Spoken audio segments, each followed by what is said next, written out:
Welcome to this deep dive on the future of AI. So many of you have asked for a deep dive on where AI is going, especially how we might be able to get to machines that learn and reason more like humans, not just crunch data, Yeah.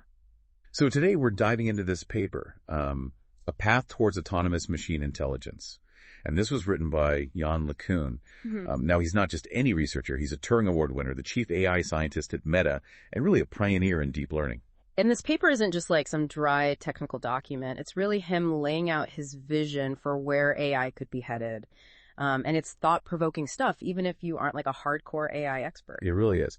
And what grabs me right away is the way he starts by highlighting this almost paradoxical situation we're in right now. We have AI that can beat grandmasters at chess, create stunning works of art, write code. But struggles with things a toddler can do effortlessly. Exactly. He uses this great example of learning to drive. A teenager can get the hang of it in about 20 hours? But a self-driving car? Thousands of simulations, mountains of data. And still not as reliable. So what's the missing ingredient? That's the million-dollar question. His answer is common sense. It's this fundamental understanding of the world that humans have, that AI currently lacks. Think about it. Common sense is what lets us predict what'll happen next. Fill in missing information, navigate ambiguous situations. It's so ingrained we barely even notice we're using it. Okay, I get it. So I see a ball rolling towards the edge of a table. My common sense is that ball's going to fall. But an AI without common sense might just see a ball on a table, missing that element of cause and effect. Exactly. And that gap between human and machine intelligence, that's what he's trying to bridge with this paper. He actually proposes a really detailed architecture, like a blueprint, for what he calls an autonomous intelligent agent. Basically a machine that can truly learn and reason like we do. So let's dive into this blueprint. What are the building blocks of his autonomous intelligent agent? Okay, so he breaks it down into 6 key modules. First, you've got what he calls the perception module. This is like the AI's senses, taking in information from the world, whether it's visual data from cameras, audio from microphones, or other sensory input. Okay, so that's how the AI sees the world. But how does it actually make sense of all that information? That's where the world model module comes in. This is really the heart of his architecture. It's constantly building and updating a dynamic model of the world, trying to predict how things will change over time based on what it's perceiving. So it's not just passively observing. It's actively trying to figure out how the world works. Yeah. And to anticipate what will happen next. Exactly. And this is where it gets really interesting. Because to build an effective world model, the AI needs goals, right? It needs motivations. That's where the cost module comes in. Okay, cost. Is that the price the AI has to pay for making mistakes? Not quite. Think of it more like a system of rewards and penalties. It defines what the AI should strive for and what it should avoid. He divides it into 2 parts, intrinsic cost and a trainable critic. All right, break that down for me. What's the difference? So intrinsic cost is all about those hardwired fundamental drives, like if our AI is controlling a robot. Intrinsic costs might be things like maintaining battery life, avoiding damage, seeking out sources of energy, basic survival instincts. Okay, so those are the things the AI is programmed to care about from the start. But what about that trainable critic? That's where things get more sophisticated. The trainable critic learns over time. It's constantly evaluating the AI's actions and trying to anticipate long-term outcomes. It might learn that certain actions, while seemingly good in the short term, actually lead to negative consequences down the line, or vice versa. So it's like the AI is developing a sense of strategy, figuring out how to achieve these complex goals over time. Seems pretty crucial if we want AI that can actually plan and reason. Absolutely essential. And these 3 modules, perception, world model, and cost, they form the core of his architecture. But there are 3 other modules that play important supporting roles. You have the short-term memory module, which keeps track of recent experiences. Then there's the actor module, which actually proposes and executes actions based on the world model and cost feedback. And of course, we can't forget the configurator module. I'm picturing this as the CEO of the AI, setting the overall goals and adjusting the other modules for specific tasks. That's a great analogy. It's like the configurator is saying, okay, team, today we're focusing on learning how to ride a bike. Perception module, pay close attention to balance and steering. World model, figure out the physics of 2 wheels. Cost module, prioritize avoiding crashes. I love that. All these modules working together. It's like a symphony orchestra, each instrument playing its part to create this beautiful, complex whole. And just like an orchestra needs a conductor, this architecture relies on a key concept, Self-supervised learning, or SSL for short, this is how he envisions the AI actually building up its world model. It's an understanding of how things work. SSL. That sounds familiar. Isn't that the idea of giving the AI a puzzle to solve? Yeah. Letting it figure things out on its own rather than spoon-feeding it neatly labeled data? You nailed it. It's like how we learned as kids. We don't need someone explicitly explaining every single detail about the world.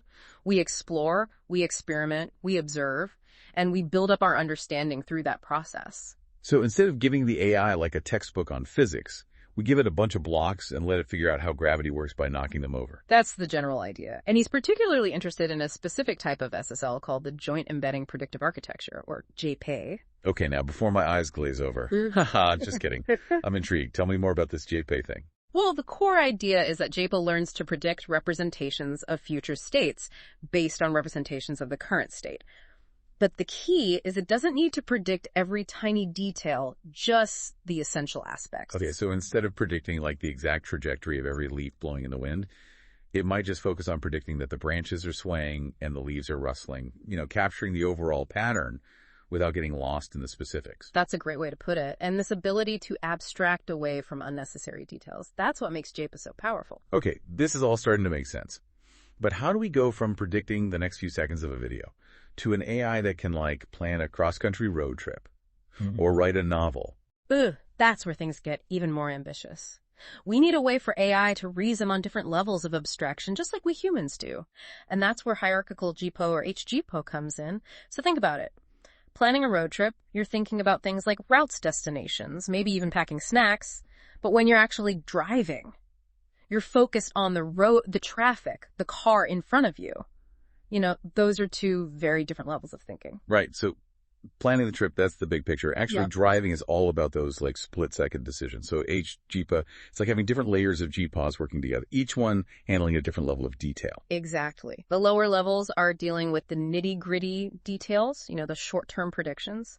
Think about predicting the exact movement of your hand as you reach for a cup of coffee. Okay, so that's the lower level, the fine motor control. What about those higher level GPAs? The higher levels are learning to zoom out, to think about more abstract long-term concepts. In the coffee example, that might be predicting that you'll want another cup in an hour based on your usual habits. So it's like having one part of the AI focused on making sure you don't spill your coffee, while another part is figuring out when you'll need a refill. It's fascinating how these different levels work together. Yeah, it's like having a team of experts, each specializing in a different area, all collaborating to achieve a common goal. But all of this hinges on actually building these GPAs in a way that can handle the messiness and uncertainty of the real world. Right, because the world throws us curveballs all the time. So how does he propose we teach AI to deal with the unexpected? He dives deep into this idea of what are called energy-based models, or EBMs.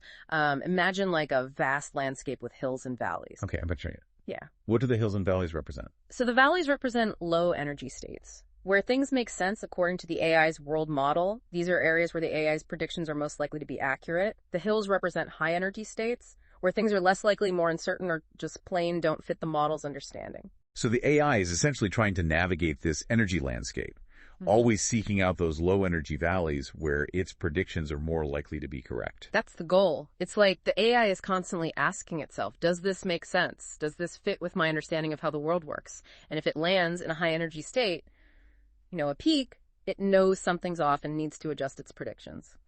Yeah, that's pretty intuitive. But how do we actually train these EBMs, these energy landscapes?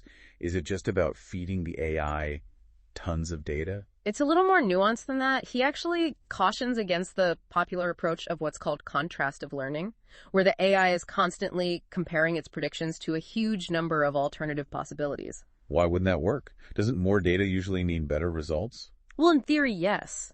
But with contrastive learning, the more possibilities you consider, the more computationally expensive it becomes. It's like trying to find a needle in a haystack by examining every single piece of hay. Okay, I see how that would get out of hand pretty quickly, especially when we're talking about building AI that can handle these complex real-world scenarios. Exactly. So he champions a different approach, what are called regularized methods. Think of it like sculpting.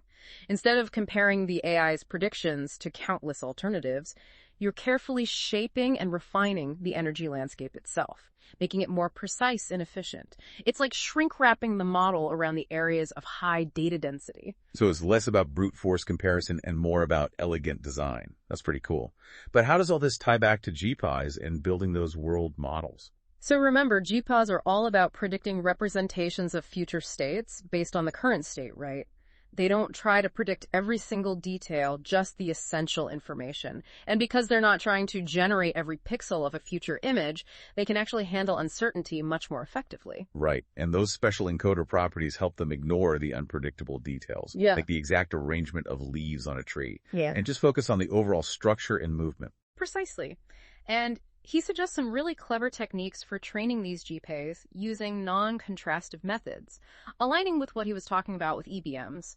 One example he highlights is VIREG.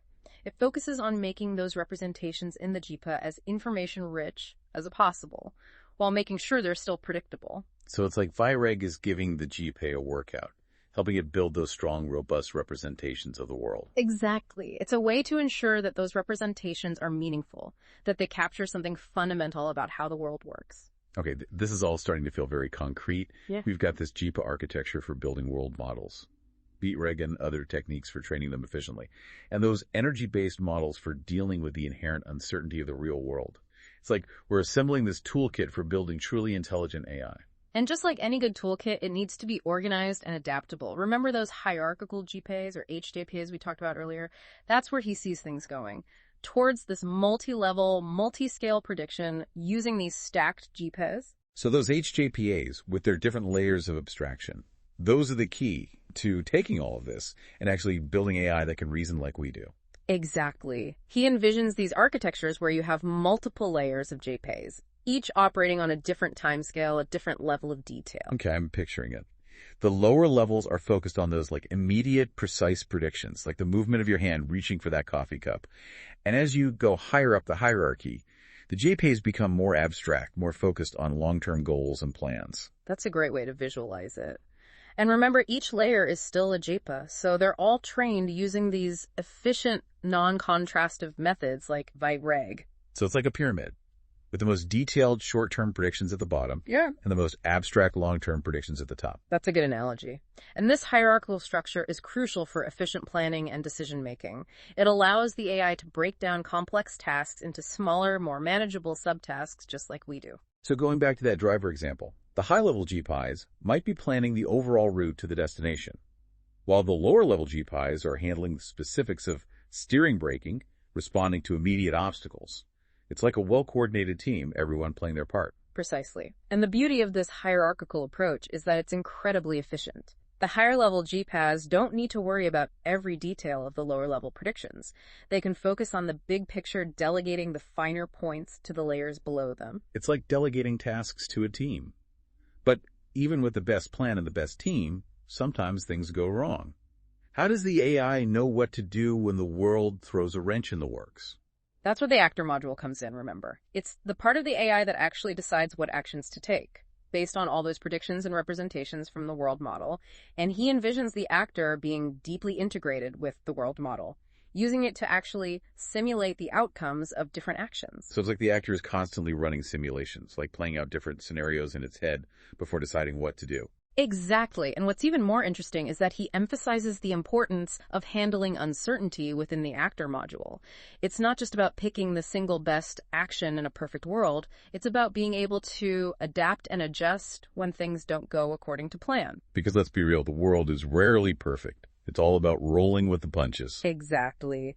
And he suggests using techniques like sampling from probability distributions, or even incorporating elements of game theory to deal with situations where the AI might need to anticipate the actions of others.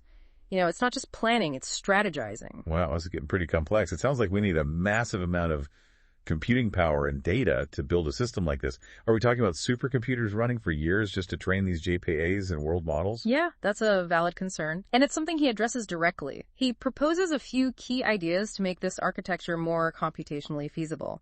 One is the concept of hardware reuse. Hardware reuse. What does that mean in this context? So instead of having completely separate modules for each task, he suggests using a single configurable world model engine. that can be adapted for different tasks as needed. So it's like having a Swiss Army knife of AI, with different tools that can be deployed as needed. Exactly. This not only saves on computational resources, but it also allows for what's called knowledge sharing between different tasks. If the AI learns something useful while training for one task, that knowledge might be applicable to other tasks as well. It's like learning to play the piano might actually help you learn to type faster, because some of the underlying skills and coordination transfer over. That's a great analogy. And to make sure the AI knows which tool to use for a given task, we have the configurator module, remember? It acts like that high-level executive. Setting goals and configuring the other modules to achieve those goals, it's the conductor of the orchestra.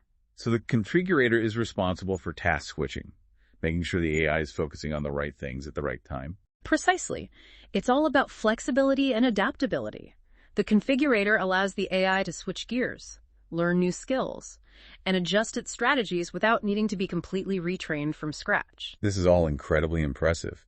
It feels like we've walked through this entire blueprint for building a truly intelligent machine. We got the GPAs for building world models, V-Tureg and other techniques for training them, the energy-based models for handling uncertainty, the hierarchical structure for multi-level reasoning, the actor module for planning and executing actions, and the configurator module to kind of orchestrate it all. It's a bold vision, but he doesn't stop at just describing the architecture. He gets into the nuts and bolts of how to actually implement each module, offering suggestions for specific algorithms and data structures that could be used. He's providing a roadmap for how to get there. It's like he's given us the blueprint for a spaceship, and now it's up to us to build the engines. But even with the best blueprint, there are always challenges. What are some of the big unknowns that still need to be tackled? Well, one big question is how to build these HJPAs in practice. Stacking JPAs together is one thing, but actually implementing it in a way that's stable, efficient, and scalable, that's a major challenge. Right. It's like building a skyscraper. You need to make sure the foundation is strong enough to support all those floors. What else is keeping AI researchers up at night? Another key challenge is figuring out how to best control those latent variables in the GPAs.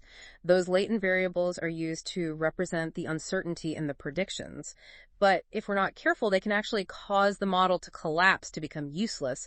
So finding the right techniques to kind of tame those latent variables is crucial. It's like trying to harness the power of a wild animal. Okay, so building stable HJPAs and taming those wild latent variables, those are at the top of the to-do list. Anything else?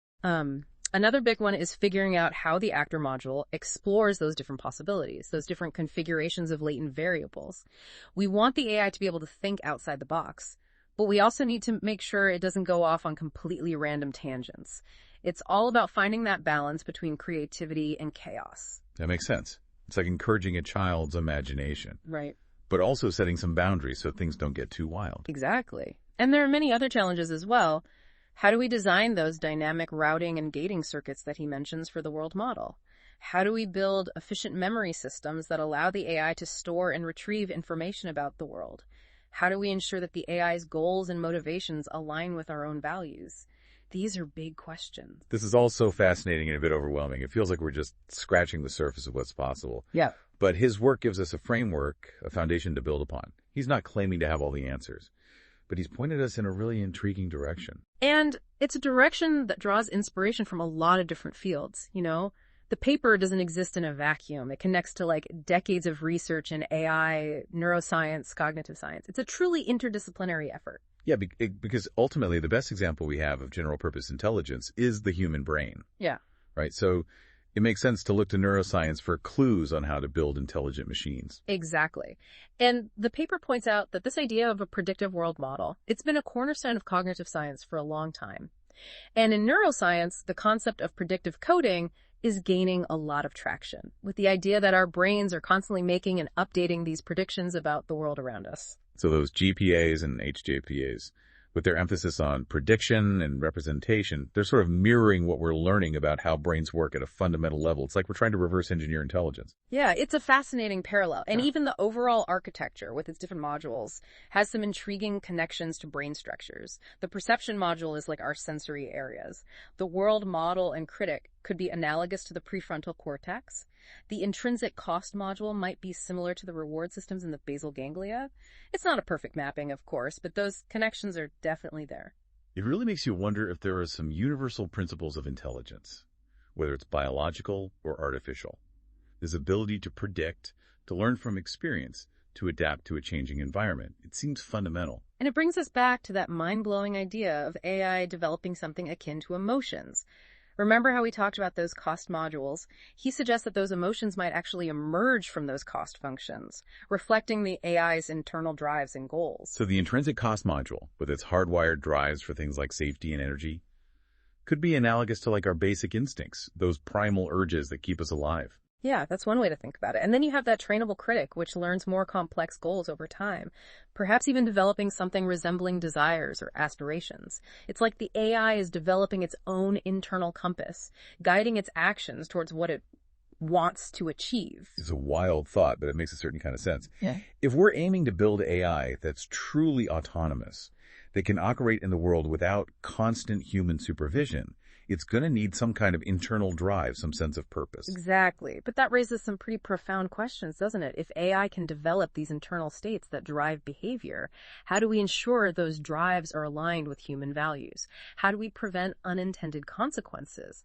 How do we make sure those emotions don't lead the AI down a path that's harmful to us or to itself? Yeah, it's like that classic science fiction trope of AI turning against its creators. Yeah.